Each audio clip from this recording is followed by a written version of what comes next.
Gen Z has the lowest financial literacy rate of any generation, 38%.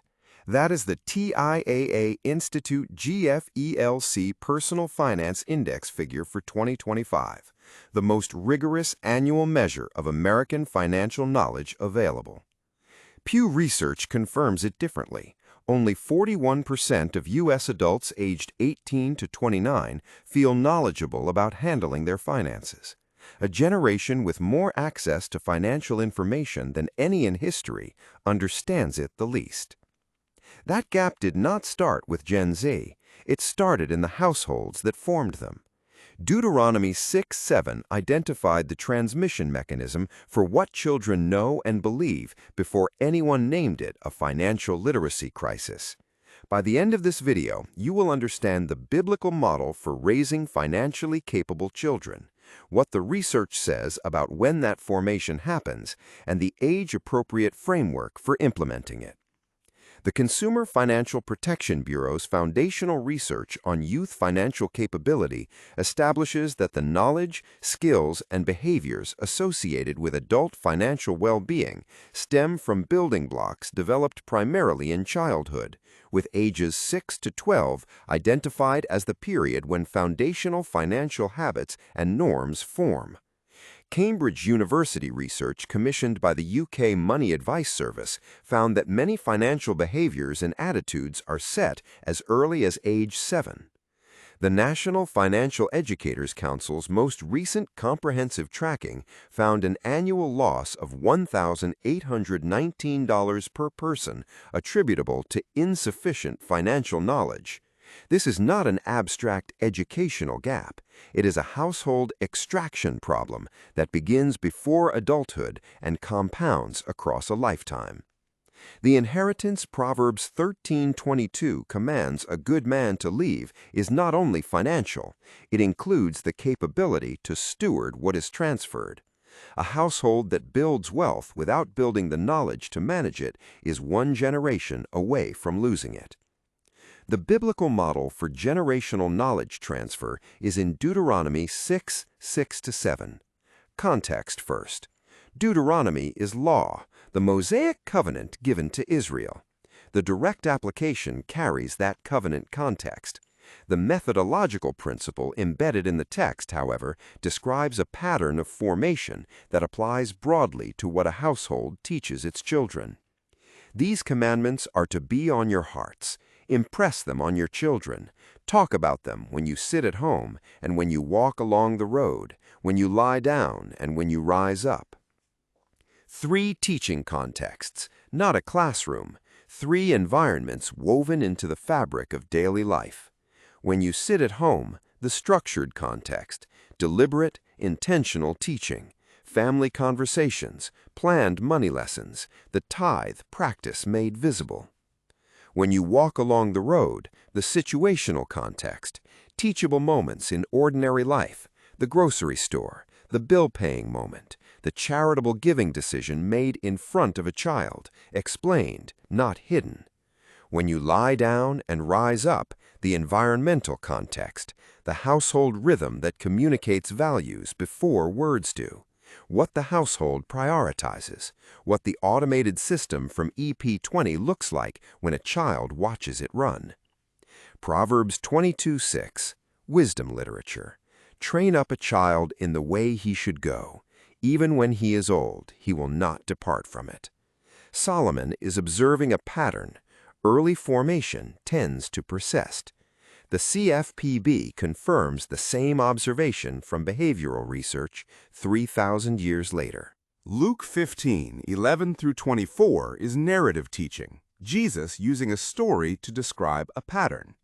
The financial mechanism in it is specific. A father divides his estate. The younger son takes his portion, leaves, and spends it recklessly.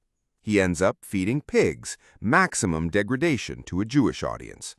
Most readings focus on the father's grace when the son returns. The financial educator notices something else.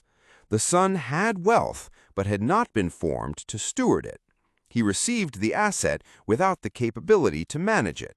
The asset disappeared. This is the generational wealth transfer problem named in behavioral research. Inherited wealth without financial capability tends not to survive. Wealth transfer studies consistently find that significant portions of inherited assets are depleted within 1 to 2 generations, not because of bad luck, but because of formation gaps.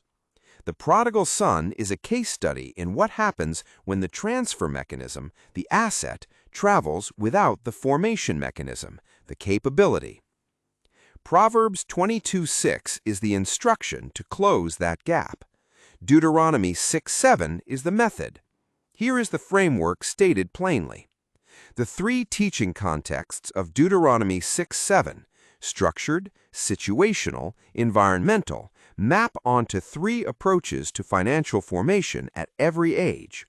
Structured teaching, the deliberate conversation, allowances with a tithe, save, spend structure, family budget visibility appropriate to the child's age, financial decisions explained as stewardship decisions, situational teaching, the teachable moment seized, the grocery store becomes a budgeting lesson, the bill payment becomes a debt conversation, the charitable gift is explained, not just made, environmental teaching, the household system itself. A child who grows up watching parents run an automated financial system where giving, saving, and living allocations run without stress learns formation by demonstration before any formal instruction. The research confirms what Deuteronomy 6:7 embeds as method. Distributed, daily, contextual exposure is more formative than concentrated, infrequent instruction. The inheritance travels. The formation must travel with it. Here is the age-appropriate framework. Ages 3 to 10. The foundation is concrete. 3 containers: giving, saving, spending, physical and visible. The giving container fills first. The savings container builds toward a named goal. Every dollar that arrives moves through all three. The lesson at this stage is not the amount, it is the habit. Ages 11 to 15. Bank accounts replace containers. The giving allocation becomes a deliberate decision about where it goes. The savings allocation gets a specific target and timeline. Introduce compound interest using the EP14 framework. A teenager who opens a Roth IRA at 16 with earned income, permitted by IRS rules, captures the most powerful years of the compound growth curve, ages 16 to 18. Full system visibility. The household's automated financial architecture from EP20 is explained explicitly. Income arrives, giving transfers, foundation layer funds, operational checking receives the remainder. The teenager sees the complete system and understands why each layer exists. Assign a real financial responsibility with real consequences.